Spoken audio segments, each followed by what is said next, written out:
Hey guys, sorry na naputol yung video. Okay, so ganito lang naman Um, it's either increasing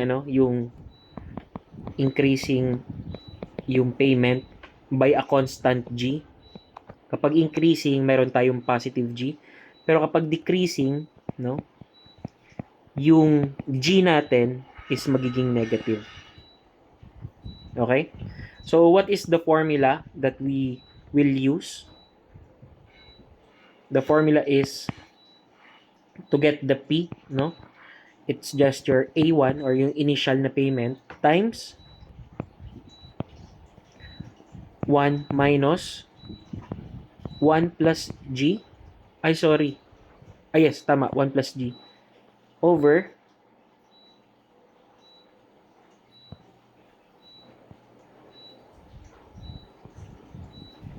1 plus I raised to N.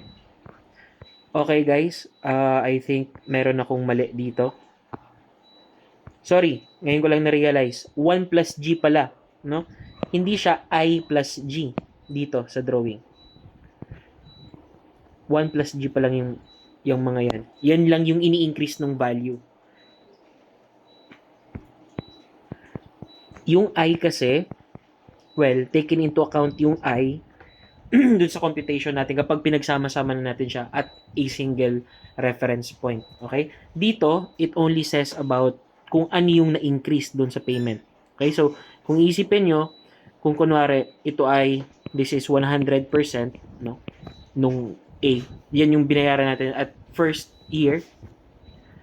Kung may increase tayo na, let's say, 5%, no? Kung ang G natin is positive 5, kung ang G natin is positive 5%, ibig sabihin may increase ka na 5%, on the next year, this will be A1 times 1.05.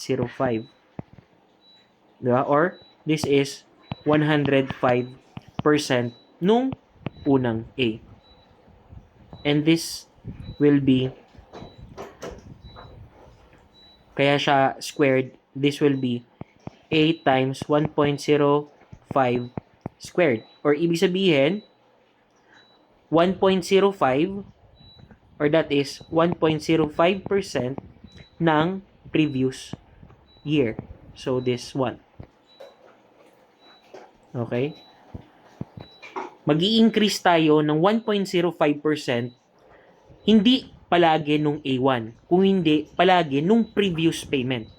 Okay? Kaya ayan percentage of the amount paid prior. Okay? So yung basis natin ng increase is yung previous payment. Okay, kaya po ganyan yung kinalabasan. This is 1 plus G, this 1 plus G squared, 1 plus G cube, and etc. Okay?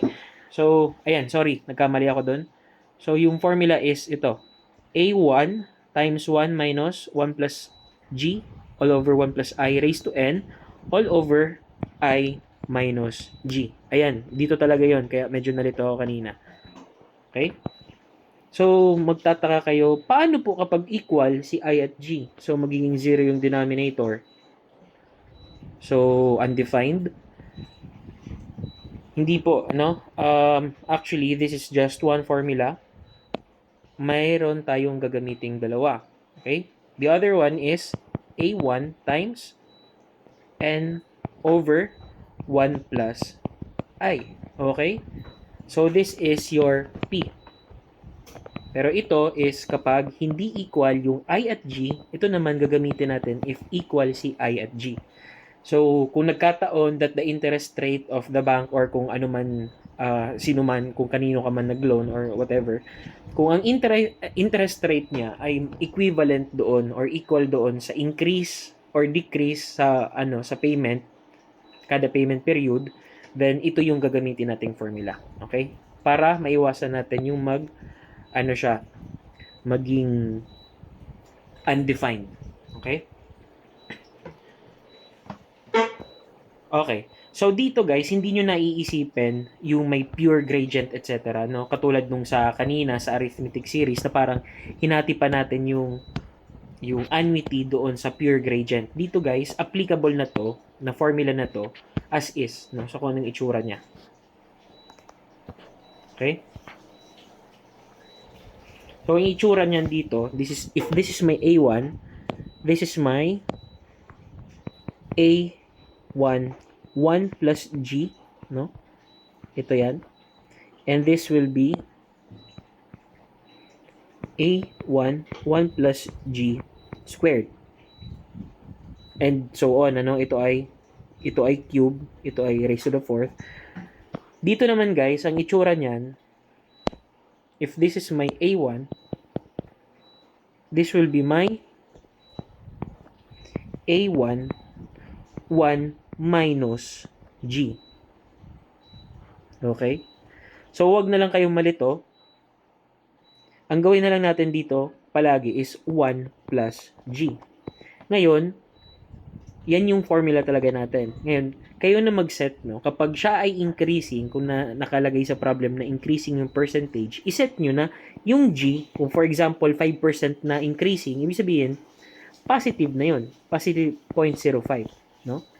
Pero kapag ang nakalagay sa given or sa problem is that it's decreasing, o di, matik na, i-negative nyo na yun. Okay? Para consistent tayo sa formula. Whatever, kung increasing, ipasok mo yan dyan, o di tama. Kung decreasing naman, ay lagay mo to dito, tama pa rin. 1 plus negative 0.05. O di 1 minus lang yun. Diba? So, yun lang, no? Maging consistent para hindi tayo nalilito. Okay? So, let's have an example. Ayan. What is the present worth of a series of payment of 10 years? No? So, ang N natin dito is 10 with 3,000 PHP as initial payment. So, yung A1 natin dito is 3,000 as initial payment and interest rate of 6%. So, ay yan, no? Assume that after the first payment, it is expected that there will be a decline of a quarter of the previous year's payment amount until the payment is complete. Okay, so ibig sabihin, reading comprehension, it is expected that there will be a decline or a decrease of a quarter of the previous year's payment. Ibig sabihin, may minus tayo na quarter. So, quarter is 25%, no? So, ibig sabihin, yung small g natin dito is negative 0.25. Okay? Or, that is negative 25%. Dito pa lang, guys, ilagay nyo na sa given para hindi na kayo malilito. Okay? So, ayun, no? Ipasok lang natin sa ating formula. Alamin mo muna, is I equal to G? No, di ba? So, since no, ito yung gagamitin natin. Okay? So, the present worth is equal to A1 times 1 minus 1 plus G over 1 plus I raised to N all over 1 minus I minus G. Okay, so input natin yung ating mga values, that is 3,000 times 1 minus 1 plus G, so that is 1 plus negative 0.25. Okay, lagay natin para hindi kayo malito. Plus 1 I over 1 plus 0.06%. Okay? And this is raised to N or raised to 10. I minus G is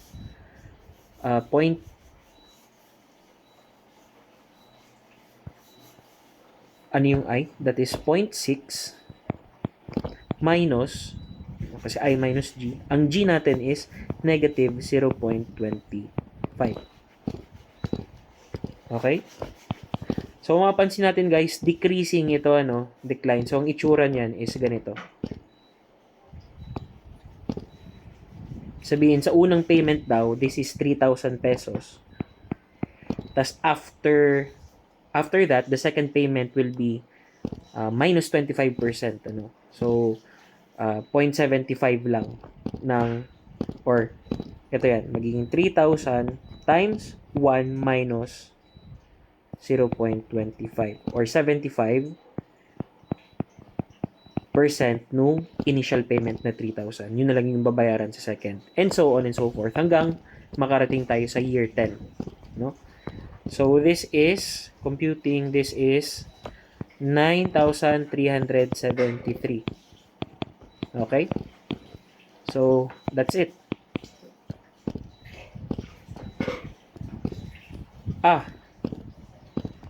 Okay. I forgot, ito, for board exam purposes, ano nga ulit yan? That is, the factor is P given A, G, I, N. Okay? So, this is geometric gradient present worth